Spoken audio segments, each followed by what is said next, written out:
Dari topik pilihan kita beralih ke informasi emiten pilihan pemirsa di mana saham emiten teknologi PT Goto Gojek Tokopedia Tbk atau Goto kembali melanjutkan koreksi dalam di perdagangan awal pekan ini.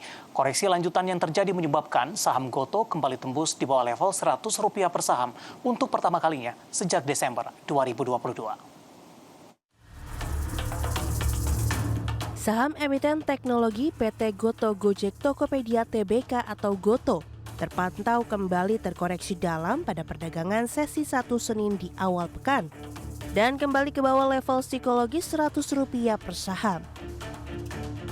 Per pukul 9:37 waktu Indonesia Barat, saham Goto ambles 3,96% ke posisi Rp97 per saham.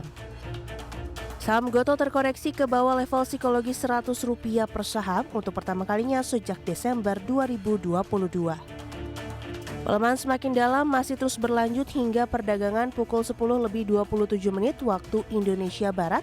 Goto terkoreksi 6,93% atau mengalami auto reject bawah atau ARB dan berada di level Rp94 per saham. Pada penutupan perdagangan sesi 1 hari ini, Goto ditutup di level yang sama Rp94 per saham melemah 6,93%. Dalam beberapa hari terakhir, volatilitas saham Goto memang cenderung tinggi. Hal ini terjadi setelah beberapa perusahaan konglomerat melepas saham Goto. Perusahaan investasi raksasa global SoftBank lewat anak usahanya SVF GT Subco diam-diam melepas kepemilikan sahamnya secara signifikan di Goto. SVF GT Subco yang berbasis di Singapura tercatat menggenggam saham Goto sebesar 8,71% atau 103,12 miliar saham. Pasca Goto sukses melakukan IPO pada paruh pertama tahun lalu. Kepemilikan tersebut tidak mengalami perubahan sama sekali hingga tutup tahun. Akan tetapi situasi berubah 180 derajat tahun 2023, di mana SoftBank secara perlahan mengurangi kepemilikannya di Goto. Mengutip data terbaru Kustodian Sentral Efek Indonesia, kepemilikan SVF GT di Goto saat ini bersisa 92,29 miliar atau 7,79% saham. Pelepasan teranyar oleh SVF terjadi pada akhir Maret lalu, dengan total yang dilego telah mencapai 10,83 miliar saham. Di sisi lain, kinerja keuangan Goto yang lebih rendah dari perkiraan, di mana Goto mencatatkan kerugian Rp40 triliun, ikut mempengaruhi pergerakan saham Goto. Berbagai sumber IDX Channel.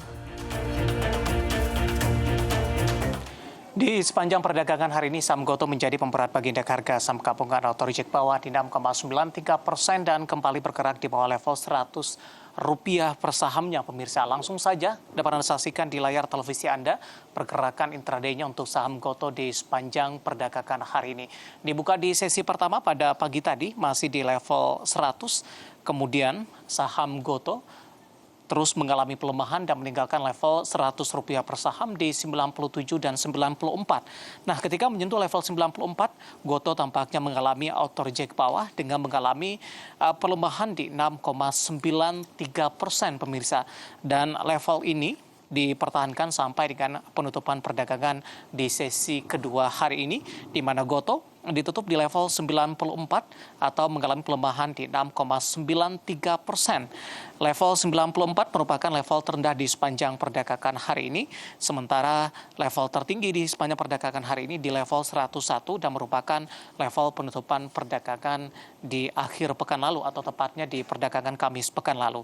Kita bergeser ke grafis selanjutnya, kita akan coba lihat bagaimana pergerakan saham Goto di beberapa bulan terakhir. Tampaknya lebih cenderung mengalami tekanan pemirsa. Ya, di perdagangan di November masih bergerak di level 184, kemudian di Desember rata-rata di 141, di Januari ini sempat bergerak di level 93. Sementara di perdagangan Januari secara intraday-nya, Goto sempat mengalami koreksi yang cukup dalam dan sempat menyentuh ke level 82. Februari dan Maret ini Goto mencoba untuk bangkit meskipun belum mampu kembali menembus ke level 200-an. Bahkan di perdagangan hari ini, Goto kembali mengalami koreksi yang cukup dalam dan kembali di bawah level 100-an, tepatnya di 94 pemirsa. Di pembukaan sesi kedua pada siang tadi di level yang sama hingga penutupan perdagangan di sesi kedua hari ini. Nah, bagaimana dari sisi valuasi, apakah masih menarik atau tidak untuk saham Goto? Kita akan coba lihat dari beberapa indikatornya. Dapat Anda saksikan juga di layar televisi Anda pemirsa. di mana posisi dari price to earning ratio atau PER dari GoTo ada di kisaran minus 4,11 kali, sementara untuk PSR-nya di 10,48 kali, PBV-nya di 0,79 kali, dan PCFR di kisaran minus di 6,03 kali. Kombinasi secara fundamental, teknikal, dan juga dari sisi valuasi, dan semoga bisa menjadi salah satu referensi untuk Anda.